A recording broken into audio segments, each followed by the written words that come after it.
Houston, Tranquility Base here. The Eagle has landed.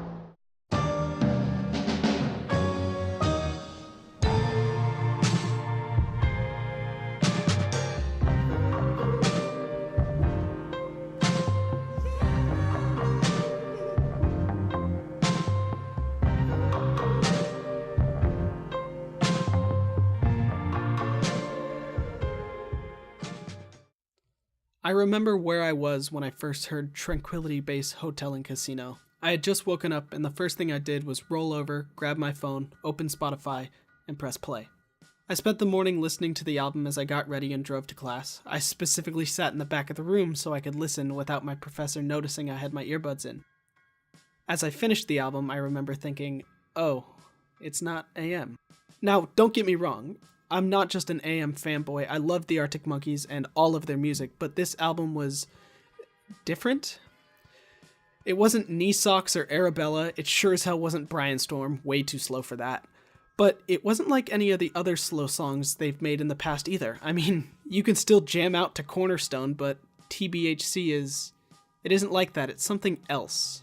This something else divided a lot of fans. Take a look at the Metacritic reviews and they're all over the place. Some users called it, quote, an ambitious progression from previous Arctic Monkeys albums, or said that it offered listeners, quote, some introspective moments accompanied by a beautiful and smooth melody.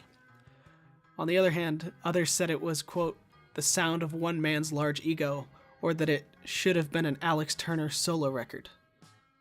Well, maybe that one's a good point, but regardless, Tranquility Base Hotel and Casino was new and something that the fan base just wasn't expecting. This made some fans call into question the direction that the band was going.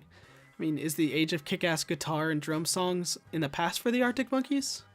Well, I don't think so, and to explain why, I want to go back in time a little bit. The Arctic Monkeys had two back-to-back great albums. Whatever people say I am, that's what I'm not, and Favorite Worst Nightmare, both widely regarded as absolutely fantastic amongst the fan base. Then Humbug and Suck It and See came out. These two albums were not nearly as well received, and for a moment it seemed that the Arctic Monkeys had lost their way and wandered into mediocrity.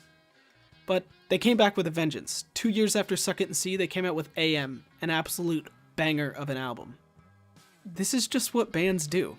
They change their sound and experiment with new ideas by producing different albums. I mean, listen to This House is a Circus and then Pile Driver Waltz. These are two wildly different songs made to express two wildly different ideas and lifestyles.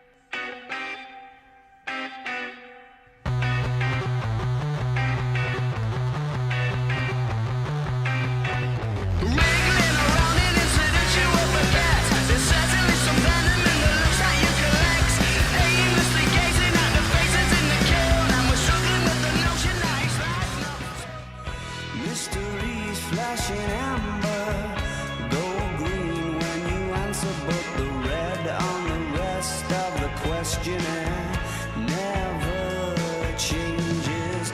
I heard the news that you're planning to shoot me out of a cannon. I heard the pile driver waltz, it woke me up this morning. I don't think the Arctic Monkeys are going away from rock and roll. I think they're just taking a break to innovate and explore. Mind you, this is the same exploration that brought us AM and their debut album for that matter. Just give them some time, and I'm sure they'll be back with something new and better than ever. Thanks, guys.